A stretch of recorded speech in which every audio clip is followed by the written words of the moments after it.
Merci de nous rejoindre, le Salon du Travail et de la Mobilité Professionnelle. Nous y sommes tout aujourd'hui encore, nous y étions hier aussi et vous suivez ça en direct sur rebondir.fr et sur le site du Salon du Travail et de la Mobilité Professionnelle. Avec nos invités qui sont là, Thibaut Geminiani qui nous a rejoint, vous êtes le PDG du groupe Fitech, bonjour. Bonjour à tous. Merci d'être avec nous. Alors, le groupe Fitech est représenté aujourd'hui par deux entités du groupe que sont Fitech et Evosim sur le salon. Oui, tout à fait. En fait, le groupe a comme activité est spécialisé dans la formation pour l'emploi vers les métiers du numérique. Mais dans l'univers des métiers du numérique, il y a des métiers très techniques, informatiques. Et donc, c'est plutôt notre entité Fitech qui s'en charge. Donc, c'est tout ce qui est data, développement, cybersécurité, ERP, CRM, SIRH, product. Enfin, je ne vais pas tous les citer. Et sur les métiers du numérique, il y a également des métiers numériques qui sont moins techniques, moins informatiques, moins IT. Et là, c'est notre entité Evosim qui se positionne sur des métiers impactés par le numérique, comme par exemple les ressources humaines. On a des postes de chargé de développement RH, de e-recruteur, dans la formation aussi, l'ingénierie pédagogique, où là, il y a beaucoup d'impact évidemment du numérique, de l'IA aussi en ce moment. Donc là, on forme des e-formateurs ou des concepteurs de contenu de digital learning.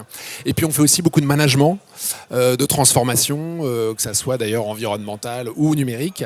Et puis, des postes business, business développeurs, e-commerçants. Voilà, donc c'est vraiment les métiers du numérique au sens large, informatique, Fitech et non technique, Evosim. Alors, avant de revenir sur ces métiers du numérique et surtout ces formations pour l'emploi vers les métiers du numérique que vous proposez, on va revenir quand même sur votre parcours. Vous avez eu 4 vies professionnelles, c'est ce qu'on peut dire. Vous avez travaillé dans de nombreuses entreprises vraiment très différentes. Oui, en fait, alors, très différentes, mais toujours liées soit à l'emploi, soit à la formation. Plutôt différents dans leur taille et dans leur... Oui, que ce soit des startups, des scale-up, des grands groupes. Mais en fait, non, ce qui est intéressant, moi, mon parcours a pas un énorme intérêt, je pense, pour les gens qui nous écoutent, mais ce qui est intéressant, c'est l'évolution quand même, justement, du marché de l'emploi et l'émergence de la formation. Et finalement, moi, je viens plutôt du monde de l'emploi. J'ai dirigé notamment Cadre Emploi pendant de nombreuses années. Mais c'est vrai qu'aujourd'hui, pour moi, le futur du marché de l'emploi, c'est la formation. Parce qu'on sait qu'il y a de plus en plus d'entreprises qui connaissent des pénuries, et notamment dans les métiers du numérique. C'est ce qu'on fait aujourd'hui. Et donc, ces entreprises, il faut les accompagner. Il y a de moins en moins de jeunes qui vont arriver sur le marché du travail. Il y a de plus en plus, on va devoir travailler de plus en plus longtemps. Mais on sait qu'il va falloir accompagner les gens, justement, parce que les compétences techniques, elles sont de plus en plus courtes. On dit généralement une compétence technique, c'est 2 ans. Donc ça va très très vite. Et puis en plus, les entreprises recherchent de plus en plus de compétences comportementales. Vous savez, c'est les fameux soft skills.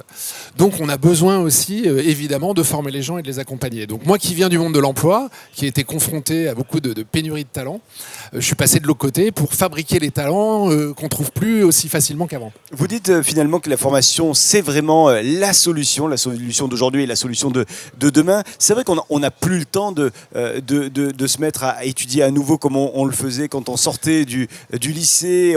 Peut-être pour certains, on partait sur 3 ans, 5 ans, voire même plus en études pour un job. Là, on n'a pas le temps une fois qu'on a entamé notre carrière. On ne peut pas s'arrêter 3 ans ou 5 ans. Mais c'est ça qui est intéressant. C'est-à-dire qu'il y a 50 ans, on avait un métier généralement dans une entreprise. Il y a 20 ans, on a découvert que c'était bien d'avoir un métier, mais il fallait être capable d'aller dans différentes entreprises. Et là, on sait qu'aujourd'hui, toutes les études nous le montrent, et c'est un peu aussi l'objet du salon, travail et mobilité professionnelle. Un actif va changer en moyenne 3 fois de vie professionnelle. Donc ça veut dire que, vous avez raison, l'école, la formation, ce qu'on appelle la formation initiale, qui dure plusieurs années, elle va conditionner la première vie professionnelle, mais en revanche, entre la première et la deuxième vie professionnelle, entre la deuxième et la troisième vie professionnelle, là, on va avoir besoin de périodes courtes de formation. Donc courtes, c'est pas plusieurs années. Généralement, nos formations, c'est plutôt 3 mois en moyenne. Pour des développeurs, ça peut aller jusqu'à 5 mois. Mais c'est des périodes, des passerelles, on va dire, qui permettent d'aller vers un autre métier. Alors, suivant les métiers, il y a des prérequis techniques parfois qui sont demandés, mais de plus en plus, tout le monde, et ça sera la normalité, de passer finalement d'un job à l'autre en étant accompagné par ces périodes de formation. Voilà. Alors donc, justement, sur cet accompagnement pour ces formations, il y a vos différentes entreprises dont vous nous avez un petit peu parlé. Evosim, quelle est sa mission ? principale? Sa mission, c'est ça, c'est vraiment sur tous les métiers RH, management, formation, business, de pouvoir accompagner les gens dans leur reconversion professionnelle et de leur faire découvrir de nouveaux métiers qui ont des débouchés professionnels élevés. Parce que ce qui est très important dans ce qu'on fait, et c'est pour ça que moi qui viens de l'emploi, ça me parle, c'est qu'on ne veut pas juste former les gens pour former les gens, on veut former les gens pour qu'il y ait un rebond derrière professionnel, une ascension professionnelle, Evosim, hein, le nom l'indique. Et ça, c'est vrai que le taux de retour à l'emploi pour nous est très important. Donc on travaille d'ailleurs autant avec des demandeurs d'emploi, on travaille beaucoup, je vois que France travaille devant moi, donc on travaille beaucoup évidemment avec les acteurs publics, que ça soit France Travail, les OPCO, les régions, mais on travaille aussi avec les entreprises et pour aider les salariés aussi, même s'ils sont salariés, à se reconvertir ou à aller vers d'autres types de métiers pour toujours rester finalement attractifs sur le marché de l'emploi. Vous avez d'ailleurs des résultats qui sont plutôt très bons, 75% de retour à l'emploi avec Evosim. Alors ça c'est Evosim, absolument, et sur les métiers informatiques, ça va même au-delà de ça, hein, c'est au-delà de 85% sur Fitech, parce qu'il y a de très grosses pénuries dans l'informatique. Le secteur du numérique, c'est un secteur qui a une croissance à peu près de 6% par an. Vous connaissez sûrement la croissance du PIB français, c'est 1%. Donc c'est un secteur qui va 6 fois plus vite que l'économie, donc il y a beaucoup de besoins des entreprises et il y a aussi un point important lié à la reconversion, je voulais souligner, c'est l'impact sociétal qu'on a également, parce qu'en fait, par exemple, sur nos métiers chez Fitech, alors c'est le cas d'Evosim, tous les métiers RH attirent beaucoup, par exemple les femmes, mais c'est vrai qu'il y a beaucoup de métiers dans l'informatique où initialement, dans leur première formation, on n'a pas beaucoup de femmes. Il n'y a que 16% de femmes dans le numérique en France. Et ce qui est très satisfaisant, c'est que grâce à la reconversion, on arrive à avoir des promotions qui sont très féminisées. On a fait, par exemple, il n'y a pas longtemps, une formation 100% féminine de technicienne informatique avec une entreprise partenaire. Sur des consultants Salesforce, on a 50% de femmes. Donc on sait aussi que la reconversion est très utile en matière de diversité, d'inclusion, de féminisation et j'espère de plus en plus de seniorisation, parce que c'est un des gros défis aussi qu'on a pour finalement accueillir tous les publics sur nos formations, qu'ils soient demandeurs d'emploi, salariés ou actifs. Pour la formation, il y a plusieurs manières de se former. Il y a le distanciel, il y a le présentiel, il y a des capsules, il y a du e-learning. Est-ce que c'est un savant mélange de tout ça que vous proposez ?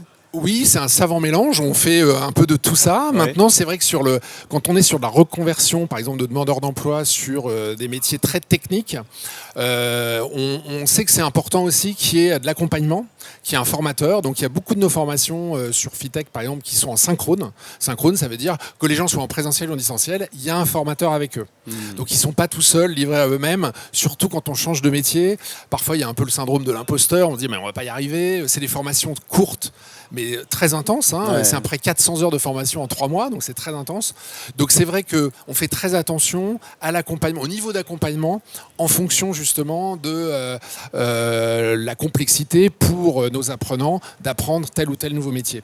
Donc c'est vrai que l'accompagnement humain, il reste très important, même si évidemment on fait des capsules de e-learning, on utilise aussi beaucoup l'intelligence artificielle, et Evosim m'a fait une très belle conférence tout à l'heure sur le salon sur le sujet, mais voilà, l'humain est quand même au centre de ce qu'on fait, c'est le sens aussi pour nos équipes de notre métier.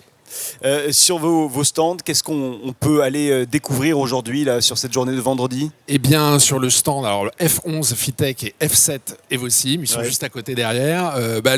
L'idée, c'est surtout d'échanger, parce que chaque personne, c'est une histoire différente. Donc, c'est de pouvoir trouver le niveau d'accompagnement qu'on va pouvoir avoir, les niveaux de financement aussi, parce que évidemment, dans l'information, il y a plein de types de financement possibles. Donc, en fonction de ce que vous avez fait, de votre situation personnel ou professionnel, c'est vraiment ce niveau d'accompagnement qu'on va pouvoir affiner avec vous, personnaliser, et c'est ce que font nos conseillères de formation qui sont présents sur nos stands. Merci infiniment d'être venu ici à ce micro, et on vous retrouve donc sur vos 2 stands. Thibaut Geminiani, je rappelle que vous êtes le PDG du groupe Fitech, avec Fitech et Evosim qui sont sur le salon. Merci et belle journée. Merci beaucoup, merci à tous.